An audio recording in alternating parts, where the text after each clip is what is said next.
Malaysia's medical inflation is about to hit 16% next year. That's not a typo, and that's not the highest it's been. This is one of the fastest rising healthcare cost rate in the whole region, higher than Thailand, higher than Singapore, higher than Philippines.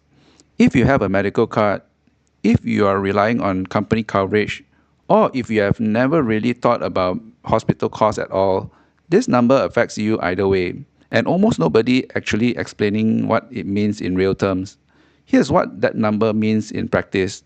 A simple surgical procedure at a private hospital in Malaysia can already run between 5,000 to 25,000 ringgit, and a complicated surgery can go above 60,000.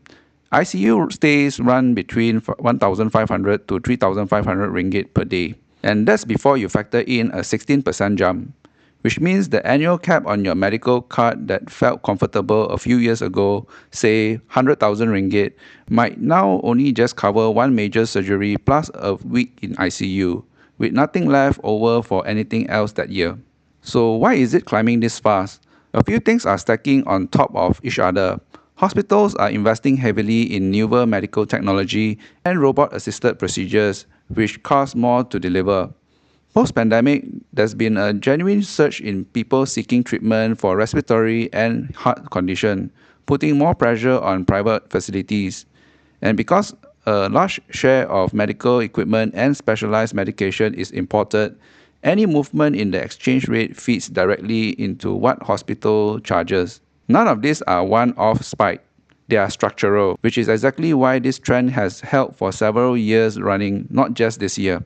I go through breakdowns like this regularly. If you want to actually understand what's happening with healthcare costs here, instead of just feeling like bills keep getting more expensive for no reason, more of these are linked in my bio.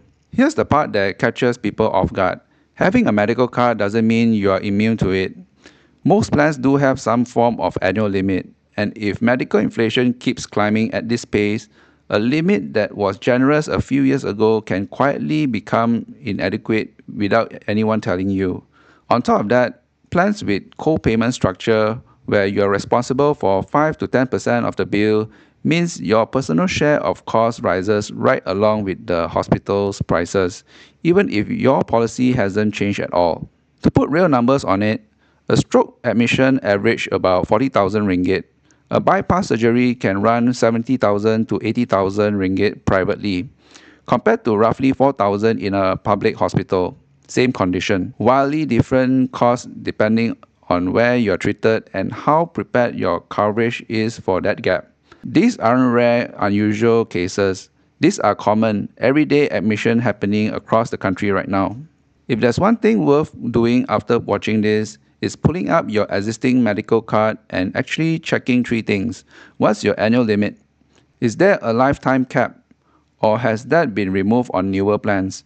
And do you have any co-payment clause that means your share of the bill rises with these costs too?